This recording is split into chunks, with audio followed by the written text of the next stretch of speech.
Welcome back to another episode of the Pit Lane Yappers. I'm Mox. I'm Rosie, and this is our Zandvoort recap. Late, Yay! but Late, but Rosie graduated, and that's why. yeah, I have a Congrats to master's her. degree, everybody.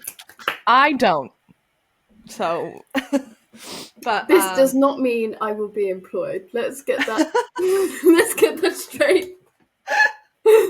um, but Zandvoort, this is one of the last races when it's on the calendar completely because it's going back and forth now. Questionable decision, but whatever. Who agrees with that? Not me, but that's fine. That's fine. But FP1, Seb Vettel was mentioned. Don't remember why, but they kept saying Sebastian Vettel like all weekend. And they were also talking about Daniel Ricciardo a lot. That one makes sense because that's where he got his wrist injury, but yeah. But rain was predicted for the rest of the weekend. So FP1 was really the only time they were expected to have a dry stint. So everybody was out on track at the same time. Caused chaos. Yes, yeah. Red FP1 was lots of people went off. Lewis spun at turn 3. Yeah. And then there was a yellow flag like 2 minutes later, and I was like, uh-oh, maybe he spun and actually damaged his car and he just didn't know it yet. No, Yuki was in the gravel. Yeah.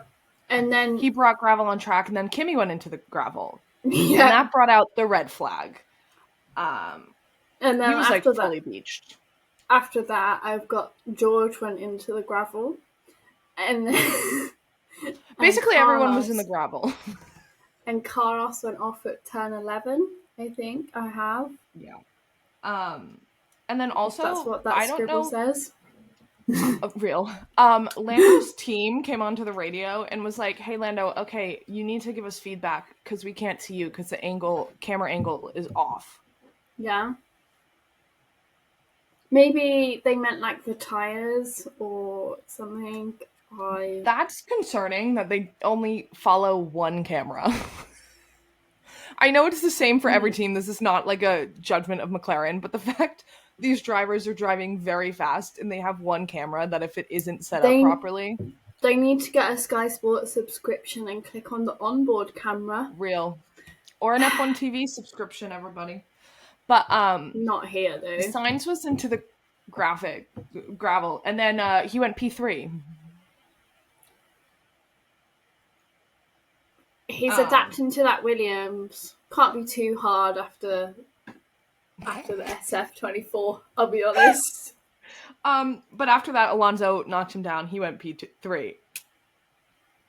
Oh yeah, I actually did write that down.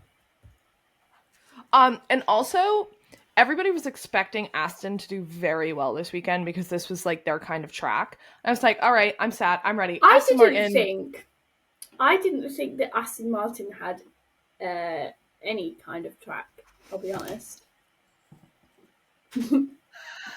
Oh. Well, the track more like the conditions. Rainy, windy, for some reason. It's kind of like the Mercedes when it gets really cold. It's like a rocket ship. When Aston Martin has really windy, rainy conditions, it's like a rocket ship. I understand that the Aston Martin factory is in the middle of England, right? Yeah. As is Mercedes and Williams. However, the majority of the calendar is in a warmer climate. They also didn't have a working wind tunnel until this year, like mid-season. So yeah, again, and they barely can use it. All right. As soon as Fernando Alonso went P3, they commented about how he's the oldest driver ever and they can't imagine him still driving, and it's so impressive at his old age. And I'm like, you do realize there's been drivers who have driven when they were like 60. I just think, well, he's just clearly find something that he likes to do. What do you want him to do? Go to a nursing home? He's not that old. Also, but they say that, but Lewis is like right behind him. But there was a lot of impeding. Lance versus Yuki, they were impeding. And then Ollie and Lance was impeding again. Okay, I'm saying there's a lot of impeding. There's a lot of impeding from Lance. So, which Zandvoort is very hard to move over. However, I don't know if you watched the onboards or you remember the onboards because it was 2 weeks ago. But like he was sat in the middle of the track. Like he did not move. Well, to be fair, it worked out pretty well for him considering he was P3. Fair enough. Yeah. But P1 was Lando Norris, P2 was Oscar Piastri, and P3 was Lance Stroll. And as soon as they were like, all right, session's over, Max went into the gravel. He just wanted to join in. Did you see him? He was cleaning off his car, and everyone's like, bro, leave it. It's not that good of a car anyways. But he was like cleaning it off of gravel. Yeah, but, it's still his car. He needs that. I would have left it. I'd have been like, you guys have it. Have fun. Anyways, FP2, this is when the rain was starting. Well, was said to start. And immediately we got some Fernando versus Kimi Antonelli action, where Fernando said the kid is blind. Fernando really chose violence this I session. say leave Kimi alone. He got his driving license this. Okay, yeah, but like Fernando had his super license and his normal license before Kimi was even born. Leave it out. Fair enough. Alex also went through the gravel because a Ferrari, I think it was Charles, but don't quote me on that, pushed him off the track, and he goes, I guess the Ferrari didn't see me then. I was like, wow, listen, this is Ferrari, the session of sassy radios. Ferrari have their own battles, okay?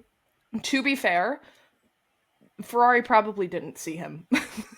Yeah, exactly. To be fair. But it was kind of a boring session before 48 minutes to go where Lance crashed. Yeah, that was a big one. Like, I was at work and everybody was texting and they were like, oh, he brushed the wall. Oh, he brushed the wall. And I was like, okay, that's likely of Zandvoort. And then I got home and I watched it. I was like, he did not brush the wall. He slammed into the wall. I was at work as well and I just saw it in the background and I was like, oh. Yeah. Oh. But he was okay. I was like, ooh, praying for those mechanics though. Then we got back to racing. Immediately there was a yellow flag because Isack lost power. Yeah, I don't understand how that happens. A car should not just do that. But that was gone pretty quickly because he pulled over at a right place. 27 minutes to go, Hamilton spins. Hamilton really just wanted to be a ballerina this weekend, which, you know what? Everybody wants to have a different career sometimes. Exactly. And then Alonso went P2. Ferrari will do it to you. Then Alonso went P2, baby. I also wrote that down in big letters. Me too. I wrote Alonso P2. And the reason why he stayed P2, though, I will say, is because Albon crashed. Well, yeah. Those poor mechanics. Aston and Williams, I'm so sorry. I do have Oscar versus George written down here, but that was after. Yeah, that was when everybody was going back for practice starts. Oscar overtook in the fast lane, went before the green light was on in the pit lane, so he shouldn't have been moving. Oh yes, I remember now. But he just got a €5,000 fine. Just 5,000 euros. Yeah, but for like F1, that's pocket change, okay? Yeah, I know, but it's just crazy to me. So but I'd P1, be $5,000. I'd be $5,000 in debt. I'd be like, what do I do with this? But P1 was Lando, P2 was Fernando, and P3 was Piastri. FP3. There was no rain, even though it was predicted to rain. It was low-key boring. Okay, I literally wrote, low-key, this is boring, I'm going to bed. But something to note, Aston Martin mechanics did get Lance back on track. But also Ruth was in the pit lane this weekend, and she's like, something of note, Aston Martin has an extra pair of tires that they haven't been using, so it looks like they're planning something. I'm like, nope, they're just completely clueless. Do not give the strategists that kind of kudos, because let me tell you, they don't know what they're doing. And that was proven. Thank you very much. Antonelli also had a downshift paddle issue. He just said, I have an issue with the downshift. I don't know what that means. I don't know if it was stuck. I don't know if it didn't work. I don't know if he couldn't... Just that there was an issue. And then Max also had understeer the whole whole session, whatever. Likely. That's likely. Like, I don't know what else to tell you. But Alonso and Russell also had a really close incident in the pit lane. Like, really close. Could have damaged and taken out both cars if Alonso wasn't a two-time world champion. 4-time, I could wish. Wow. I would wish. But P1 was Lando, P2 was Oscar, and P3 was George. And to be completely honest, I was like, okay, this is going to be Lando's weekend. Oscar seemed to be on the back foot. So going into quali, I was like, I'm ready for a Lando Norris pole position. Yes. I really got, like, it was so predicted. But that moves us on to quali. Q1, well, actually, all qualifying was not that exciting. Q1, there was, like, nothing exciting. I was like, okay, can somebody do something? Overtake, complain. Yeah. Can somebody do something? Lance Stroll heard me. He went into the gravel and hit the barrier again. This time, the crash wasn't that bad. Because he drove it back to the pits, which was very good. Yeah. However, I do feel bad for those mechanics again. Yeah. The only notes I really have. I have a few. I have a few more notes. Q1. Also, who was it? I think it was Julian Palmer, but it might not be him. Don't quote me on that. They go, look at Ferrari. They're clueless. Yeah, likely. I would say. I was like, have you not been watching? But the drivers that were out were Stroll, Behrman, Ocon, Hulkenberg, and Colapinto. Yes. Which takes us into Q2. There was really nothing important except there was a fox on track. Yes. Thank you, Charles, for that radio. And then Max and Lando kind of got into it into turn 7, which was kind of exciting. They should reignite that beef. For my sake. For the World Championship. But the drivers that were out were Alex Albon, Pierre Gasly, Gabriel Bortoleto, Yuki Tsunoda, and Kimi Antonelli, which was shocking about Albon because he seemed to be having a very good weekend so far. Yeah. We should note, though, that Bortoleto did out-qualify Hulkenberg again. That's expected nowadays. Sorry. It kind of is, but, you know. But Q3, Oscar was... he kicked into gear. He was flying. I was like, what is happening? So Oscar does this every weekend, right? He's not that fast in Q3 and Q2, and is always coming through around P4 to P8. And then in Q3, he pulls his head out of his ass and goes faster. It's just very impressive to me. Do you know who else was on fire? Isack Hadjar. Isack frickin' Hadjar. That man, I don't know what they gave him. Red Bull really did give him wings this weekend. Crazy. But Oscar got pole position, which he was flying and so deserved. I will say it did help, though, that Lando caught a tailwind and kind of snapped the car a bit on his last lap. But Oscar still would have gotten pole position. Oscar would have gotten the pole position still because he crossed the line first, but they would have set the exact same time if Lando didn't have that snap. So that is noted. But P1 was Oscar Piastri, P2 was Lando Norris, P3, Max Verstappen. And we need to note P4 was Isack Hadjar. Yes. Just keep that in the back of your mind, everybody. Which leads us into the race. Ollie Behrman had a pit lane start. Yeah. And then he seems to have a lot of those. And then literally lap 1, Max Verstappen was out for blood. Like, obviously this is his home race, so he was going to want to do better than most races. But, like, that man overtook Lando on the outside. That overtake turn was... 1, right? Was it turn 1?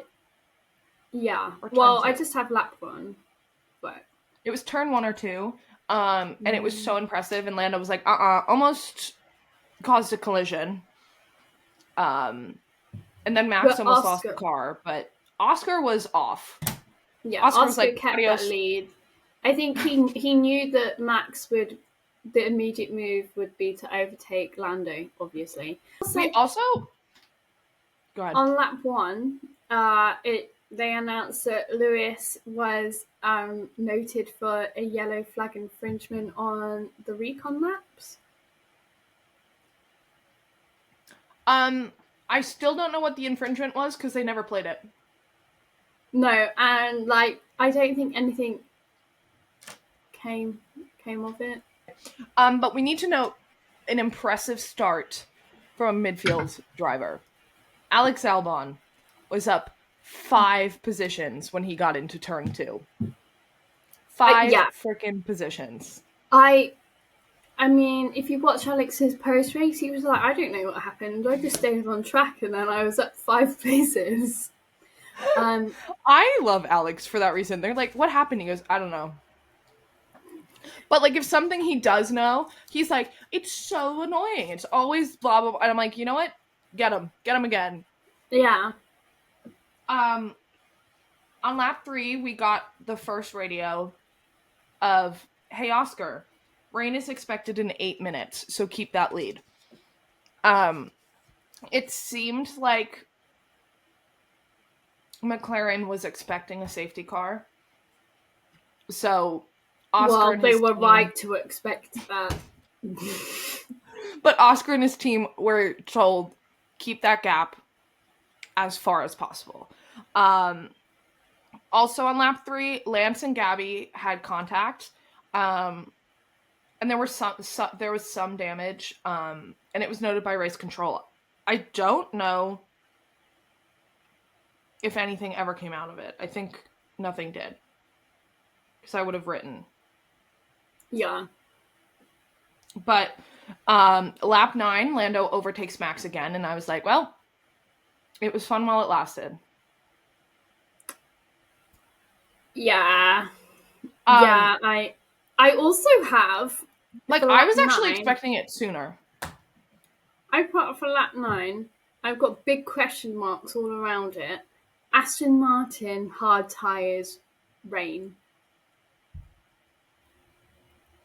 Don't. It was... Lance had to come in because he had damage, okay? So they were like, okay, we'll switch the tires anyways. It's not raining yet. We can't go on to wet tires. So let's go on to hards.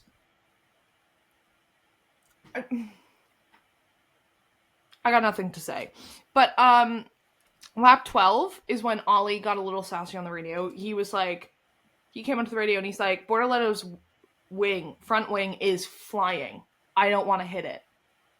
And obviously that was like over the radio so the stewards could hear it and look at Bortoletto. But like, I found it so funny the way he's like, yeah, it's just like flying around. And nothing came out of it yet. But lap 16 is when the rain started, which is when it got exciting. Depends on your definition of exciting. Lap 18, Bortoleto was then noted for driving in unsafe condition, talking about his front wing. And then the lap later, guess what? Aston Martin, pit again. Pit Alonso this time. For hard tires again. And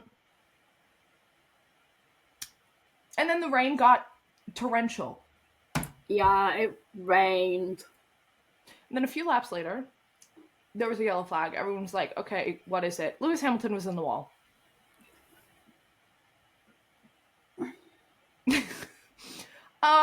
That got us our first radio from Fernando Alonso.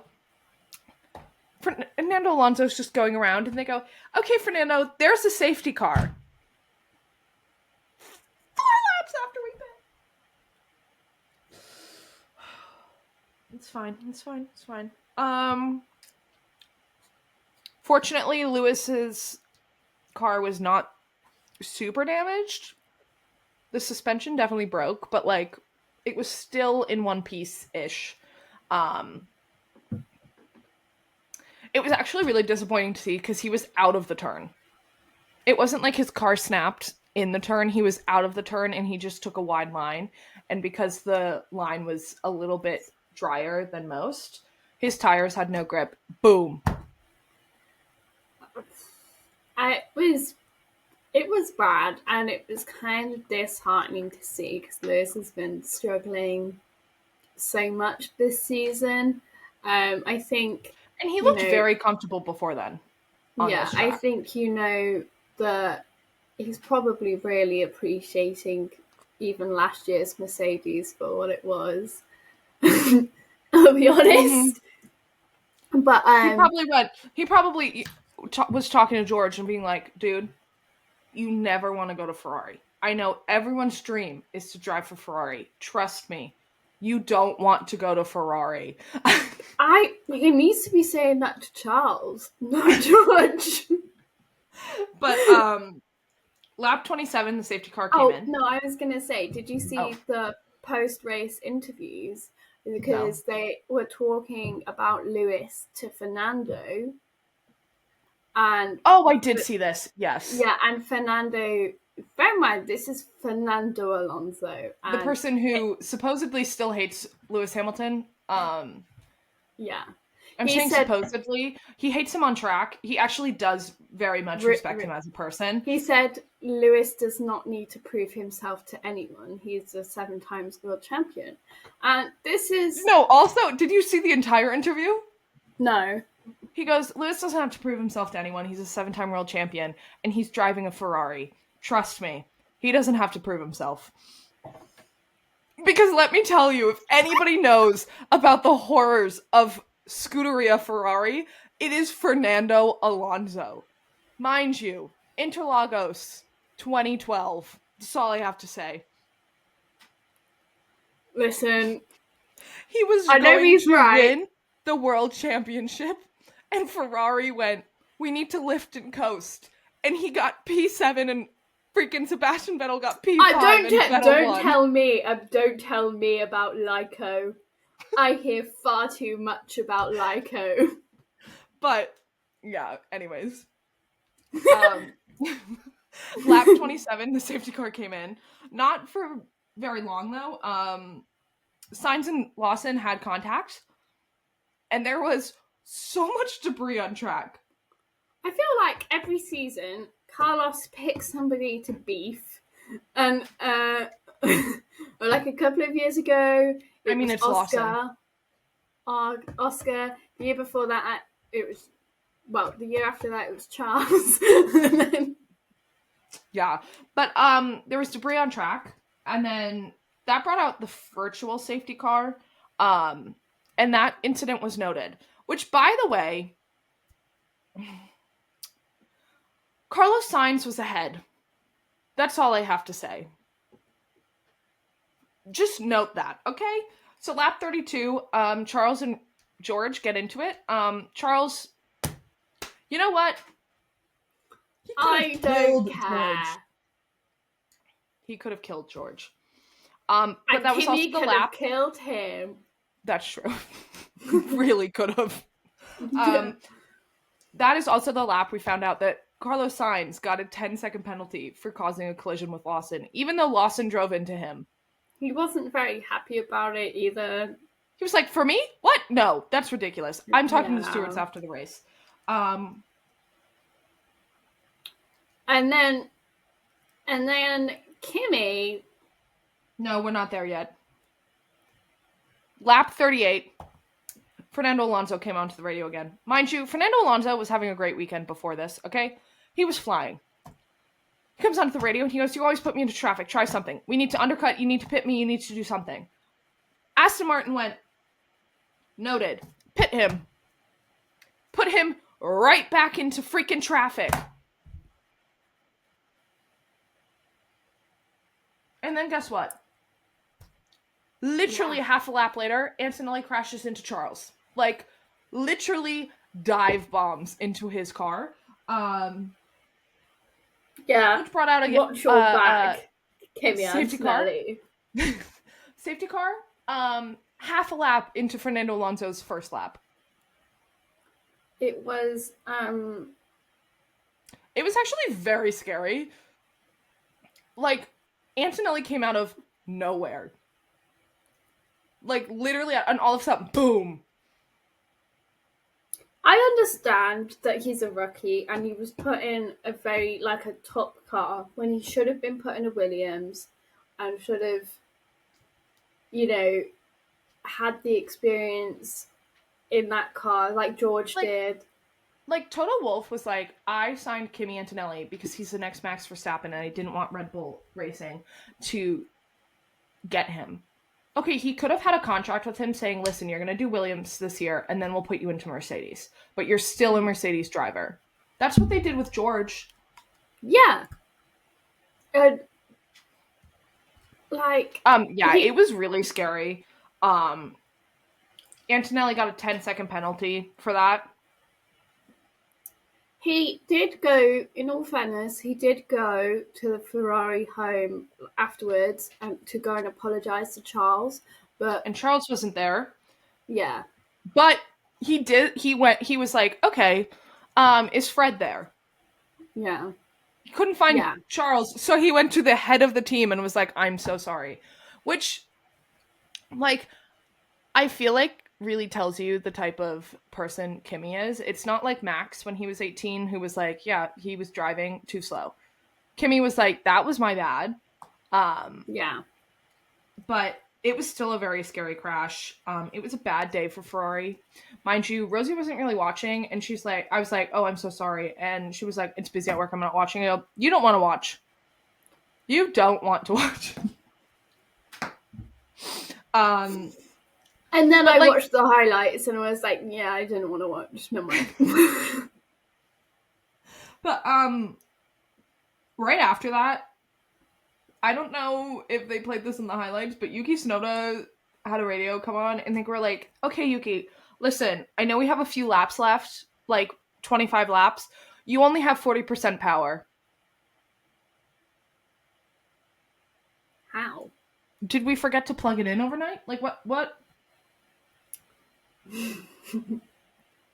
Also, I don't understand. And they were like, of course that means the overtaking button. And I was like, but if he runs out of power, does it still run? I'm so confused. Well, your car should not be running out of power in the middle of a race.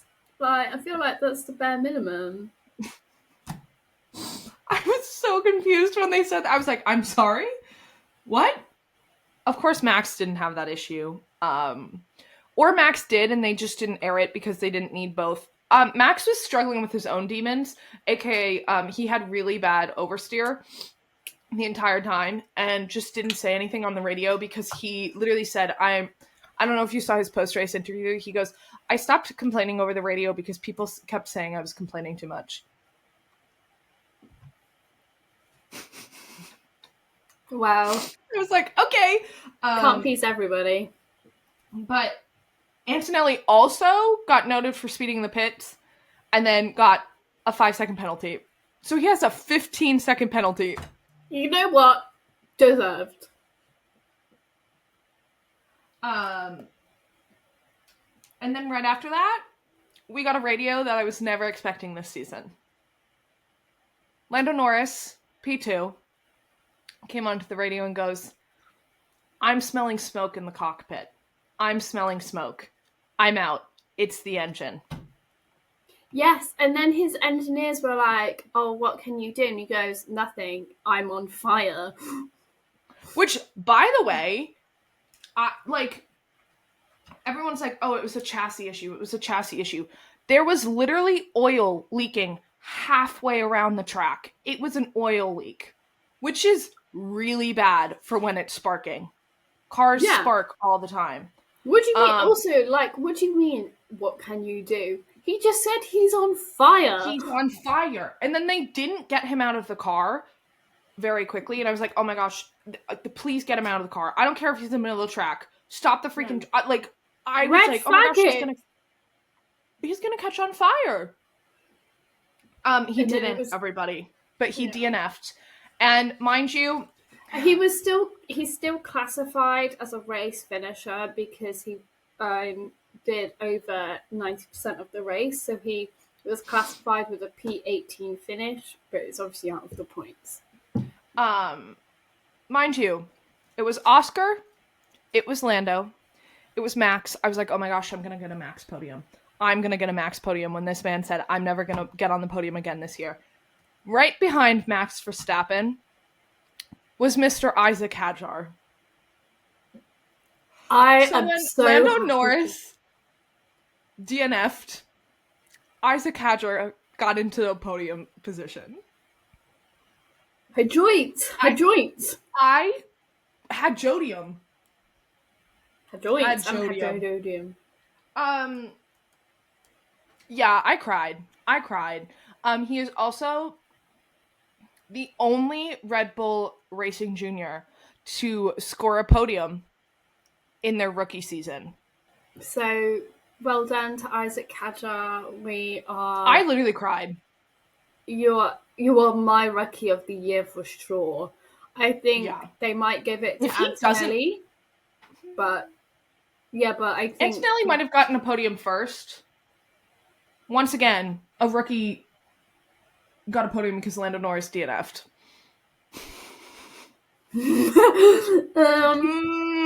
Seeing a trend here. P1 was Oscar Piastri. P2 was Max Verstappen, and P3 was Isack Hadjar. And Max Verstappen has kept up with the tradition of never not scoring a podium position at home. I will say, condolences to Lando Norris. However, this meant I can watch the next few races with relative peace because the championship lead is now up to 34 points. Thank fuck for that. I'll be honest. Our winners and losers? I think we'll probably have the same winners and losers. Winners is Isack Hadjar and Piastri. So, yeah. My winner is Isack. Yeah. I think Isack is the obvious first podium, major points. And then my other winner is Max, because that man said, I'm not expecting anything above P5 for the rest of the season. And then Zandvoort happened. Piastri. And he was like, oh, I'm P2. I don't know how that happened. Piastri's my winner because he extended his lead and he was very comfortable the whole race. And it was his first Grand Slam.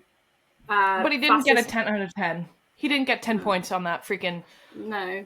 Fastest lap, led the whole race, everything. This is the first race he's led this is his first race he's led start to finish in his whole career. Yeah. So... And then the loser, I have two losers.